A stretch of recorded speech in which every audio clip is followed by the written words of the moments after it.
না না, ভিতরটা তো ঠিক করতে হবে, ভিতরটা তো আপনার ফ্র্যাকচার আছে না, আপনার তো এখনো লিকুইড খাওয়া হচ্ছে নরম খাওয়া, তাহলে ঠিক আছে। বিষয়টা কি গেলে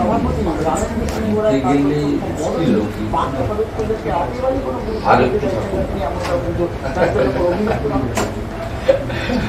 আরে আর একটু কথা একটু কম বলছেন বলে ভালো আছে। না না, ভিতরটা তো ঠিক করতে হবে, ভিতরটা তো আপনার ফ্র্যাকচার আছে না, আপনার তো এখনো লিকুইড খাওয়া হচ্ছে নরম খাওয়া,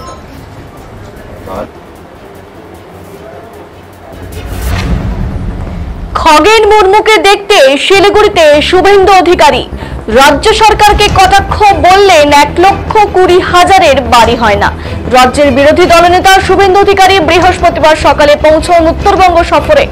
বাগডোগরা বিমানবন্দরে নামতেই তিনি জানান, এই সফরের প্রধান উদ্দেশ্যই হল মালদার সাংসদ খগেন মুর্মুর খোঁজ নেয়া। বর্তমানে খগেন মুর্মু শিলিগুড়ির নার্সিংহোমে চিকিৎসাধীন। এদিন বাগডোগরা থেকে সরাসরি নার্সিংহোমে পৌঁছে যান শুভেন্দু অধিকারী।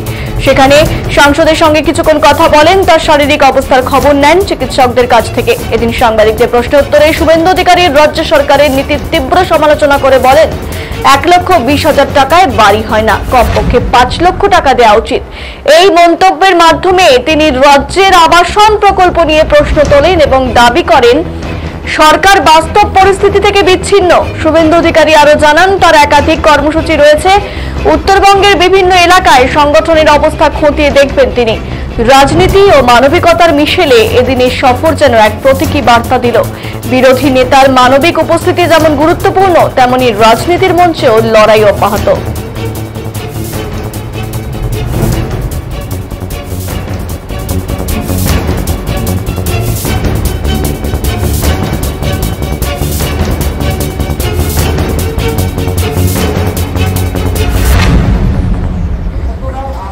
উত্তরবঙ্গের ভয়াল বন্যা পরিস্থিতিতে যখন নাগরাকাটায় একেবারে উত্তাল পরিস্থিতি, যেখানে বন্যা দুর্গতদের দেখার জন্য সেখানে সাংসদ এবং পৌঁছেছিলেন খগেন মুর্মু, সেখানেই কিন্তু একদল যুবকের দ্বারা আক্রান্ত হন খগেন মুর্মু। একেবারে রক্তাক্ত অবস্থায় কিন্তু তাকে উদ্ধার করা হয় এবং সেখান থেকে কিন্তু উন্নত চিকিৎসার জন্য শিলিগুড়িতে একটি বেসরকারি নার্সিংহোমে নিয়ে আসা হয়। তারপর পরপর বেশ কিছুদিন অতিক্রান্ত হয়েছে। এর আগেও মমতা বন্দ্যোপাধ্যায় তাকে দেখে গেছেন এবং আজ সেখানে পৌঁছেছেন শুভেন্দু অধিকারী। তার শারীরিক অবস্থার ঠিক কি পর্যায়ে রয়েছে তার জন্য কিন্তু চিকিৎসকদের সঙ্গেও কথা বলেছেন।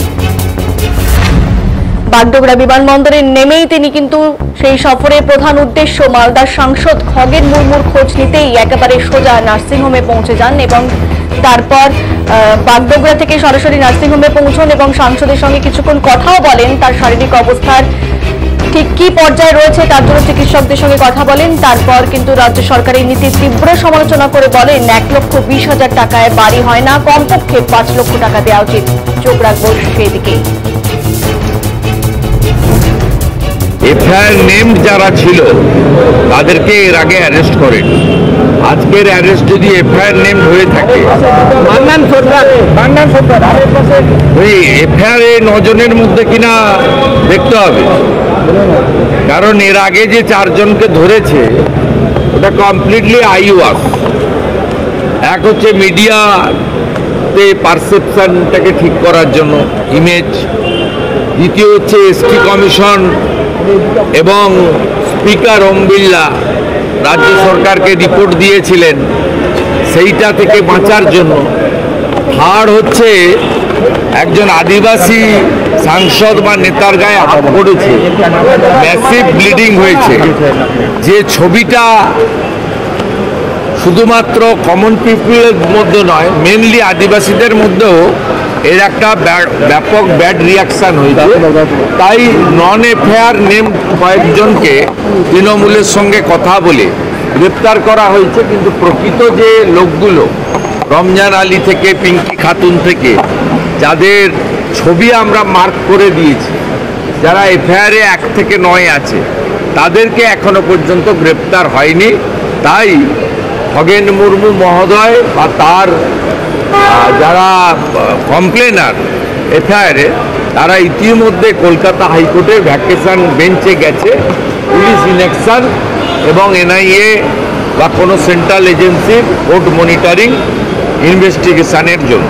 এটা হচ্ছে এফআইআর নেমড যারা ছিল তাদের গত মঙ্গলবার আমি নিজের চোখে দেখে এসেছি পাহাড়ের লোক কি কষ্টে রয়েছে এবং যাদের এই ভূমিধসে বা মেঘভাঙা বৃষ্টিতে বাড়ি ঘর দুয়ার চলে গেছে তাদের ওই জায়গায় আর পুনর্বাসন সম্ভব নয়। সে সরকারি দিক বেসরকারি দিক রাজনৈতিক দলই দিক সাংসদ বিধায়ক জোগাড় করে দিক জিটিএ দিক বা কোনো ব্যক্তিই দিক ওইখানে ওদের ঘর করা সম্ভব নয়। ওদের যেটা করা উচিত যেটা মুখ্যমন্ত্রী করেছেন বলে আমার জানা নেই, ওদের মিনিমাম 2 কাঠা বা 5 ডিসমিল করে জমি দেওয়া উচিত এবং পাহাড়ে যেহেতু অন্যভাবে ঘর হয়। গত মঙ্গলবার আমি নিজের চোখে দেখে এসেছি। ঠিক আছে, বিষয়টা কি